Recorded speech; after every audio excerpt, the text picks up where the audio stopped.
Hi everyone! Welcome back to my channel! So sa video na to, i-share ko sa inyo yung part 2 ng house renovation na ginagawa namin. So basically ito na yung last part kasi halos tapos na rin naman and wala na rin namang gagawin. So konting cleaning na lang and ready na siya para paupahan.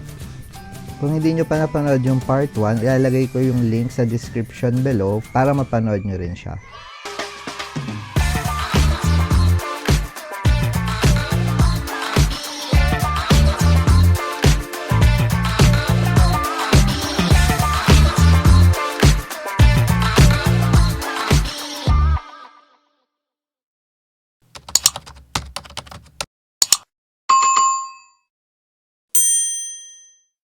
Samahan niyo muna ako, mamimili muna tayo ng mga gamit sa Wilcon.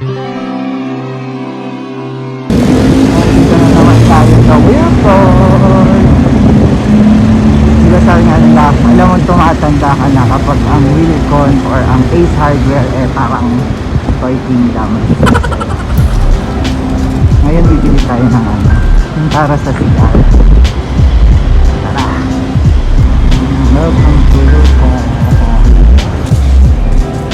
Ito naman yung mga toilet.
Bumili tayo ng pintura kasi i-repair natin yung mga bintana, ipintahan ulit.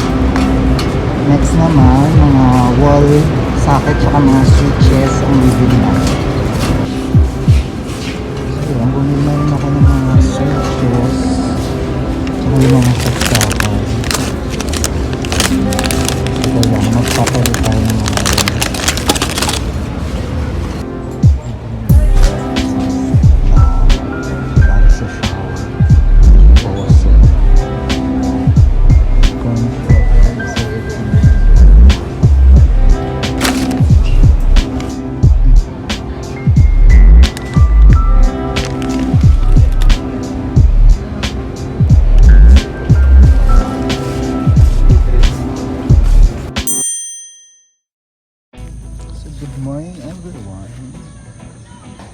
i-share ko naman sa inyo yung part 2.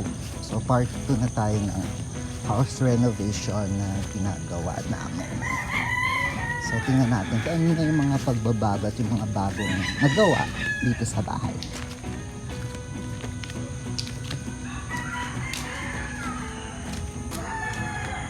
So yan, napintahan na yung door.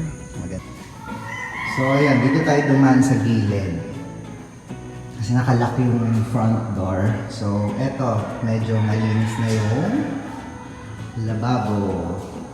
So yung kitchen, naayos na yung diba? Pinakita ko na yan sa previous video, yung napalitan na yung kisame. So yan, nakapaglinis na rin yan. Nakapaglinis na kahapon.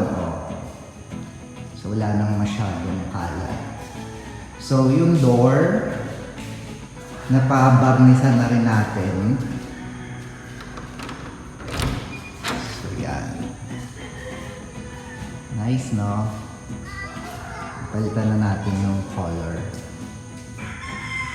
Ayan yung view from the door.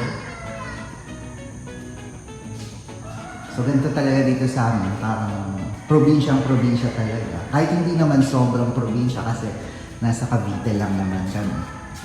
So ngayon check na natin yung toilet and bath. So yan, naayos na yung kisame. And then yung shower, aayusin pa natin yan. Toilet, napalitan na. And then yung sink, napalitan na rin natin. So yan, pakita ko sa inyo.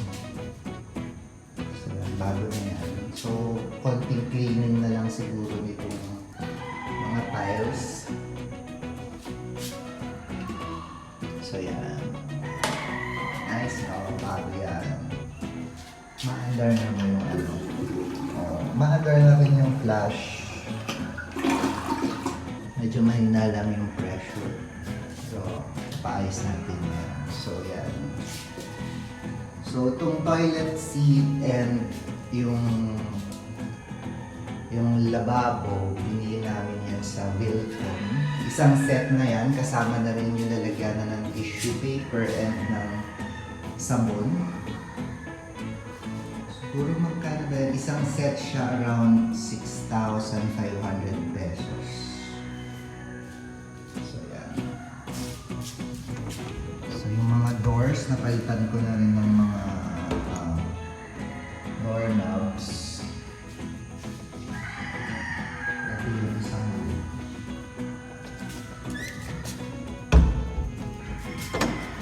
check natin yung kabilang room. Ito, napalitan na rin ito ng doorknob.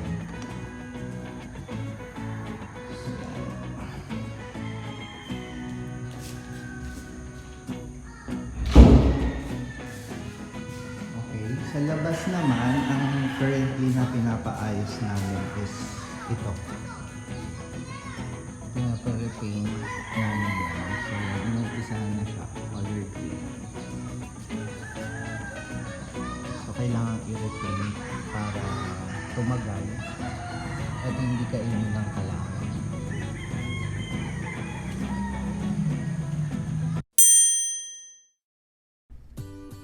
So eto na, natapos na yung pagpipinta ng bakal dito sa labas ng bahay.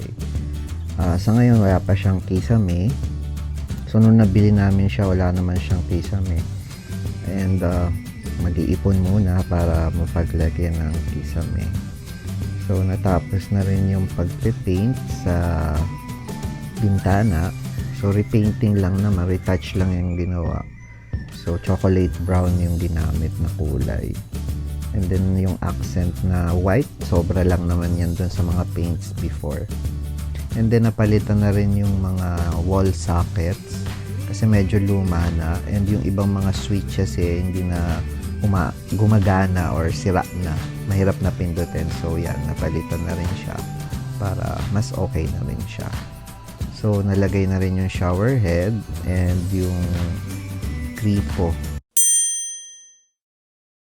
So para naman sa summary nung mga nagastos, so nung part 1, so yun nga 17,989.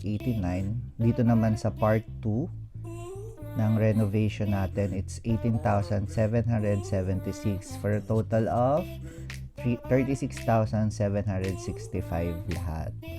So, yung work hours niya is, yung part 1 is 46 hours and then dito sa part 2, umabot ng 51 hours. So, ang total na labor cost is 8,800. So, for the summary, yung materials is 27,965 plus yung labor na 8,800 which is 36,765. Ang grand total ng mga nagastos para sa renovation. So yun lang, I hope nakatulong tong mga videos na to, yung part 1 and part 2 ng house renovation na ginawa namin para mabigyan kayo ng idea kung paano magpa-renovate ng house at kung magkano yung magagastos.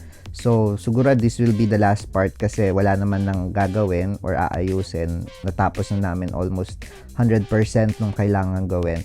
And ready na siya ngayon for para iparent and magkaroon na ng return on investment at kumita na yung ininvest kong pera dito. So, yun lang. I hope you subscribe kung hindi pa man kayo nakasubscribe, and i-like nyo na rin tong video at i-share nyo na rin sa mga friends nyo. Thank you for watching.